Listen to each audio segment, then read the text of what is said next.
रामकृष्ण हरी चवमंत्र चॅनलमध्ये माझ्या सगळ्या मैत्रिणींचं अगदी मनापासून स्वागत आहे।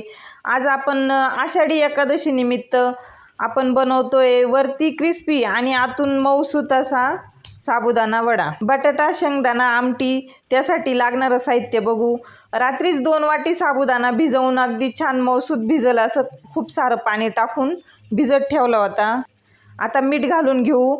3 बटाटे उकडून हातानेच बारीक करून घेणार आहे आपण। शेंगदाणा हिरवी मिरची मिक्सरमधून अगदी बारीक असं करून घेतलं। तुम्ही चॅनलला एक लाईक आणि एक सबस्क्राईब नक्की करा।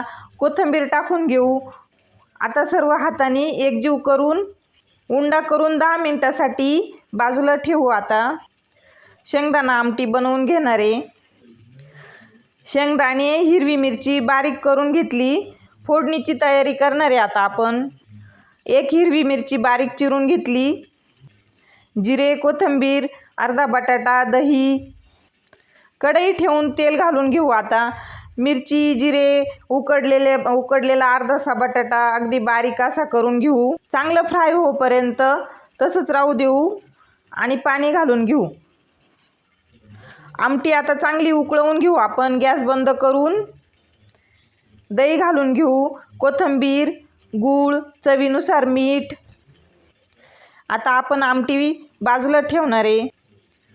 10 मिनिटं झाले तर आता आपण वडे तळून घेऊ। बघा तेल ठेवले, तेल चेक करू तापलं का। छोटे छोटे बॉल करून आणि वडे सोडून घेऊ। व्हिडिओ जरा मोठा होतोय पण आता करणार काय, सविस्तर सांगायचं म्हटलं तर व्हिडिओ तर मोठा होणारच। आता आपण जे वडे सोडून घेतले ते तळोपर्यंत छान छोटे छोटे बॉल करून ठेवू। अगदी छान झाले तयार। तुम्हीही असे वडे बनवा, खा आणि मला सांगा तुम्ही हा व्हिडिओ कुठून बघताय ते। रामकृष्ण हरी।